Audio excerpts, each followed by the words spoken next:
তো hey guys, welcome back to my channel. তোমরা কেমন আছো? আশা করছি তোমরা সকলে ভালো আছো। আমরা কিন্তু বেশ ভালো আছি। তো তোমাদেরকে জানিয়ে দিই গুড মর্নিং। দেখো, সকালবেলা উঠে কাজকর্ম সেরে এখানে কিছু জামা কাপড় নিয়ে বসে পড়েছি কাচতে। আর আজকে কিন্তু স্নানটা আমার হয়নি, যেহেতু আজকে ঘুম থেকে উঠতে একটু দেরি করে ফেলেছি। মানে সকালে ভালোই খুব ঠান্ডা ছিল, তো সেই জন্য একটু ইচ্ছা করে দেরি করে উঠলাম। তো যাই হোক, দেরি করে ওঠার ফলে কিন্তু অনেকটাই দেরি হয়ে গেল কাজকর্ম করতে করতে। তো সেই জন্য স্নানটা আর হলো না। এমনি কাজকর্ম সেরে নিয়ে এখানে কিছু জামা কাপড় ছিল, তো প্রথমে ভাবলাম জামা কাপড়গুলো সকাল সকাল কেচে মেলে দিই, কেননা এখন রোদের জোর খুব একটা বেশি নয়। সেই জন্য সকাল সকাল জামা কাপড় কেচে দিলে সারাদিনে শুকিয়ে যায়। তো জামা কাপড় কেচে উঠে দেখো, এখানটায় যে তুলসী বেদিটা ছিল সেটা কিন্তু ধুয়ে দিলাম, বাসি তুলসী বেদিটা। আর ধুয়ে দেওয়ার পরে জায়গাটাকে মুছে দিচ্ছি। আর সকাল সকালই আজকে রোদটা যাই হোক উঠে গেছে। প্রথমে মনে হচ্ছিল যে রোদটা একটু দেরি করে উঠবে, কেননা সকালে কুয়াশা ছিল। তো সকাল সকালই আর কি রোদটা উঠে গেল। আর রোদটা ওঠার কারণে কিন্তু খুবই ভালো লাগছিল সকালবেলায়। তো দেখো, তোমাদের সাথে কথা বলতে বলতে কিন্তু এই জায়গাটুকু আমি একদম মুছে ফেললাম। তো তারপরে দেখো, এখানটায় চলে এলাম সবজি কাটতে। তো এখনও কিন্তু আমি স্নান করিনি, স্নানটা আজকে কিন্তু আমি দুপুরে করব। তো দুপুরে যেহেতু করবো, তো সেই জন্য কাজকর্মগুলো করে কিন্তু বাসি কাপড়টা আগেই ছেড়ে ফেলেছিলাম। তো এখন দেখো, এখানটায় রান্নার জন্য কেটে নিচ্ছি কপি, বাঁধাকপি কাটছি। তো আজকে রান্না করব বাঁধাকপি, আরও রান্না করব অন্যান্য সবজি, তরকারি, ডাল।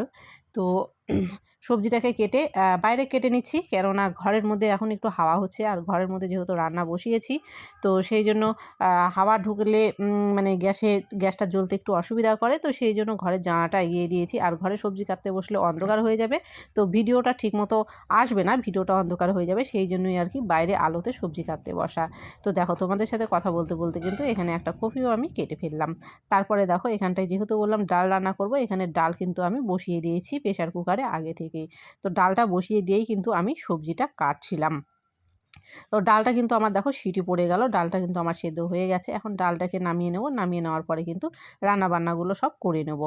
আর এখানে কিন্তু দেখো যে বাঁধাকপিটা কাটলাম, সেই বাঁধাকপিটাও ধুয়ে নিয়েছি। এখন বাঁধাকপিটাকে এখানে রান্না বসিয়ে দিচ্ছি।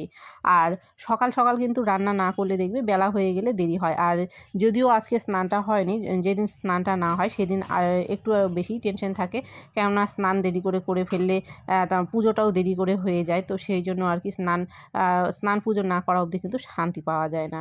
তো এখানটায় দেখো, আলটিমেটলি রান্না বান্না সেরে সব কাজকর্ম সেরে কিন্তু স্নান করে এসে গেলাম। আর এখন কিন্তু খাওয়া দাওয়াটাও সেরে নেব। তো খাওয়া দাওয়াটা কিন্তু আমি আজকে তোমাদের সাথে শেয়ার করতে যাইনি। এখানে দেখো, বিকেলবেলা, বিকেল বলতে কিন্তু এখন বাজে 4টার মতো।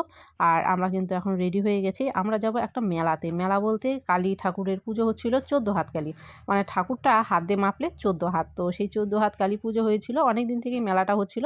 যাব করে আর কি যাওয়া হচ্ছিল না। যাই হোক, তো আজকে ভাবলাম যে একটু যাব। তো সেই জন্য দেখো, এখানটায় রেডি হয়ে গেছি বিকেলবেলা। আর আমরা বাড়ি থেকে যাচ্ছি, আর আমি এখন সোজা মেলাতে না, এখন যাব মায়ের বাড়িতে।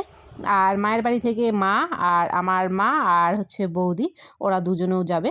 তো এখানে কিন্তু দেখো চলে এসেছি, রাস্তাতে আমি আর ভিডিওটা করিনি। আর মায়ের বাড়ির কাছেই কিন্তু দেখো এখানে নদী। তো ভাবলাম নদীতে এসে একটু ভিডিও করে নিই, কয়েকটা রিলস ভিডিও করে নিই। সেই জন্য এখানটায় এসে কিন্তু দেখো একটু ভিডিও করে নিচ্ছিলাম। আর ওরা কিন্তু বাড়িতে রেডি হচ্ছিল। তো এখানে চলে এসেছি কিন্তু আমরা দেখো মেলায়। আর মেলাতে আস্তে আস্তে কিন্তু অন্ধকার হয়ে গেছে, মানে সন্ধে হয়ে গেছে। আর এখানে ছিলাম আমরা ভোগের দোকানে, ভোগের দোকান থেকে কিন্তু এখানে ভোগ নিচ্ছিলাম। তারপরে এই যে দেখো, এখানে চলে এলাম ভোগ দিতে। আর ফুল নেওয়া হয়েছিল সেই ফুলটা বেঁধে দিতে। আর এই যে দেখতে পাচ্ছ মাকে পেছনে, এটা হচ্ছে 14 হাত কালী। আর নিচে শিবটাকেও কিন্তু দেখো, যত বড় কালী শিবটাও কিন্তু ঠিক ততটাই, অনেকটাই কিন্তু বড়। আর এই পুজোটা কিন্তু মানে অনেক পুরনো পুজো, অনেক দিন থেকে হয়। আর এই পুজোটা হয়ে যাওয়ার পরে এই মেলাটা কিন্তু 15 দিন ধরে চলতে থাকে, মানে 15 দিন ধরে একভাবে কিন্তু প্রতিদিন হয়। তো 15 দিনের মধ্যে একদিনও আসা হয়নি, তো আজকেই প্রথম আসলাম। তো যাই হোক, আর আসবো না। আজকে হচ্ছে 13তম দিন, তারপর আর 2 দিন পরে হয়তো ঠাকুরটা ভাসান হয়ে যাবে।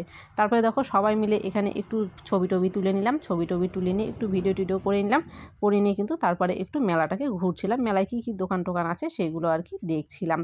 তো মেলাতে যাই হোক, অনেক দিন মেলা হওয়ার কারণে খুব একটা যাই হোক ভিড় ছিল না, কেননা 15 দিন ধরে মেলা, সেই জন্য খুব একটা ভিড় ছিল না। তো যাই হোক, মেলা টেলা ঘুরে দেখো, এখানে আমরা যাওয়ার পথে ঢুকে পড়েছি খাওয়ার দোকানে। তো আজকের ভিডিওটা কেমন হয়েছে অবশ্যই কিন্তু কমেন্ট করো।